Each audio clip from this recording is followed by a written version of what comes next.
Hi everybody, Dr. Jody Kinney. Today I want to show you some alternative stretches that I sometimes give my patients who have disc herniations or disc bulges. So oftentimes the thinking with a disc is that you want to alleviate any of the pressure on the nerves with flexion type stretches, bending forward type exercises to help open up the spinal joints and open up the disc spaces. But there's a subset of the population that does really well with extension exercises, and they're called McKenzie exercises. So I'm going to show you a couple of the ways that we do, or I prescribe McKenzie exercises for my patients. So initially what you want to do is put a pillow under your chest, and you want to have your pelvis and your hips and your abdomen flat on a table or the floor perhaps, or some kind of flat surface. You can do them on your bed as well. And initially what you want to do is just lift your head up and look up. So you're not pushing yourself up, you're just contracting the muscles in the lower spine, and then you're going to release.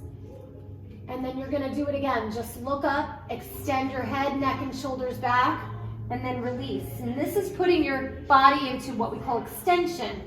And this is an alternative way to see if maybe your body will respond to McKenzie exercises. Now, if you have pain doing any of this, then you're not a candidate and you should stop doing it.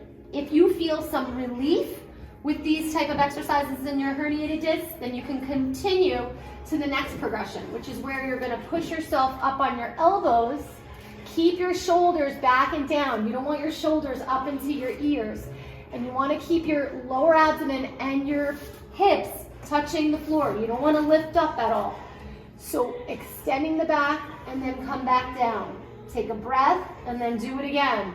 Lift up, lift your shoulders up and back down.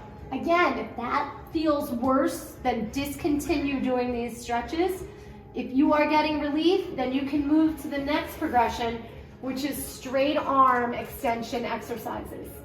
Again, you don't want your shoulders up into your ears. You want your shoulders back and down, and you don't want to lift your hips off the table. You want to keep your hips flat on the table, and then bring yourself back down. Breathe into it, and then do it again. Now again, many of my disc patients get relief by doing extension exercises as opposed to flexion exercises.